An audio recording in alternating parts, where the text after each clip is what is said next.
Assalamualaikum warahmatullahi wabarakatuh. Perkenalkan, nama saya Novita Dwi Syafitri dari Prodi PAI Lokal PAI 4F dengan NIM 24531032. Di sini saya akan mereview jurnal dengan judul Epistemologi Reformasi Abad ke-19 di Mesir, Transformasi Historis Pemikiran Jamaluddin Al-Afghani dan Muhammad Abduh, yang ditulis oleh Abdul Basir Fatmal, Jurrahman Abe Yasir, Rahmawati, dan Syamzan Syukur. Artikel ini terbit dalam Bathuhah, Jurnal Sejarah Peradaban Islam, volume 04 nomor 02 tahun 2025. Artikel ini membahas tentang perubahan pemikiran Islam pada abad ke-19 melalui pendekatan historis dan analitis terhadap pemikiran Jamaluddin Al-Afghani dan Muhammad Abduh, khususnya dalam mengintegrasikan akal dan wahyu sebagai respon terhadap tantangan modernitas. Kelebihan jurnal ini yang pertama yaitu pendekatan pembahasan yang saling berhubungan atau interkonektif. Jurnal ini tidak membahas Jamaluddin Al-Afghani dan Muhammad Abduh secara terpisah, tetapi melihat hubungan keduanya sebagai guru dan murid. Ini membuat pembahasan lebih utuh karena kita bisa memahami bagaimana pemikiran mereka saling mempengaruhi dan berkembang bersama. Kelebihan yang kedua yaitu metode penelitian cukup kuat dan jelas. Jurnal ini menggunakan pendekatan historis atau sejarah dan analisis pemikiran. Artinya, penulis tidak hanya menceritakan sejarah, tetapi juga menjelaskan makna dan perkembangan ide-ide kedua tokoh tersebut secara mendalam. Kelebihan yang ketiga yaitu pembahasan lengkap dan mendalam. Jurnal ini menjelaskan banyak hal, mulai dari kondisi Mesir saat itu, latar belakang tokoh, pemikiran mereka, sampai pengaruhnya ke dunia Islam. Jadi, pembaca itu mendapatkan gambaran yang menyeluruh. Kelebihan keempat itu relevan dengan kondisi zaman sekarang.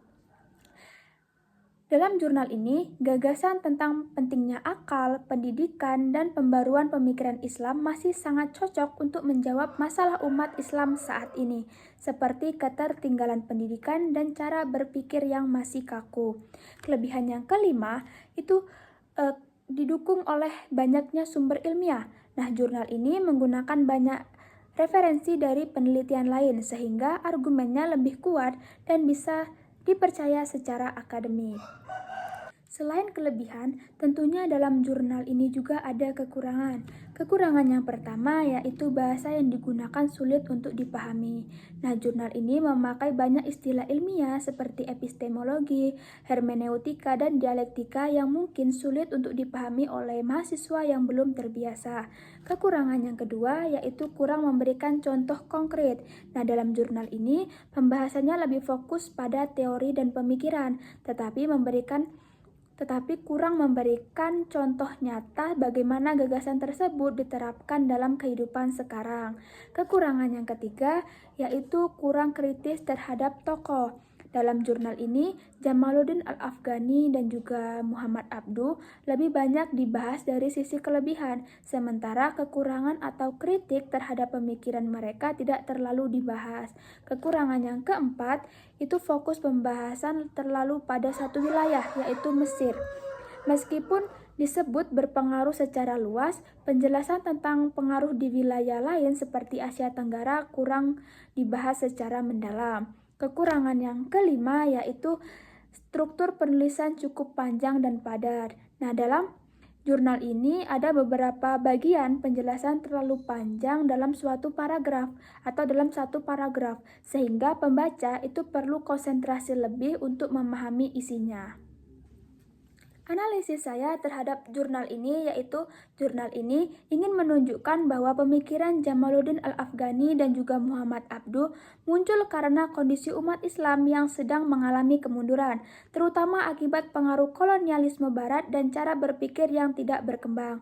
Hal yang menarik adalah kedua tokoh ini memiliki cara yang berbeda dalam melakukan pembaruan. Kalau Al-Afghani itu lebih fokus pada perlawanan politik dan juga persatuan umat, sedangkan Abduh itu lebih fokus pada perbaikan pendidikan dan pemikiran agama dan juga penggunaan akal. Menurut saya, perbedaan ini justru menjadi kelebihan karena menunjukkan bahwa pembaruan Islam tidak bisa dilakukan hanya dengan satu cara saja. Harus ada perubahan dari sisi politik, pendidikan, dan juga cara berpikir sekaligus. Namun, saya juga melihat bahwa jurnal ini itu masih kurang kritis. Nah, penulis itu lebih banyak menonjolkan kelebihan kedua tokoh tanpa membahas kemungkinan kelemahan dari pemikiran mereka. Misalnya, apakah semua gagasan mereka itu benar-benar berhasil diterapkan atau tidak? Nah, selain itu, meskipun disebut relevan dengan zaman sekarang, jurnal ini belum menjelaskan secara langsung bagaimana pemikiran tersebut bisa diterapkan dalam konteks modern. Nah, seperti di Indonesia saat ini. Nah, jadi pembaca itu harus berpikir sendiri untuk menghubungkannya. Nah, kesimpulannya, jurnal ini sangat bagus untuk memahami dasar pemikiran pembaruan Islam secara teori dan sejarah. Namun, agar lebih kuat harusnya ditambahkan contoh nyata dan analisis yang lebih kritis, sehingga tidak hanya menjelaskan kelebihan tokoh tetapi juga keterbatasannya. Mungkin itu saja review jurnal dari saya. Saya akhiri. Wassalamualaikum warahmatullahi wabarakatuh.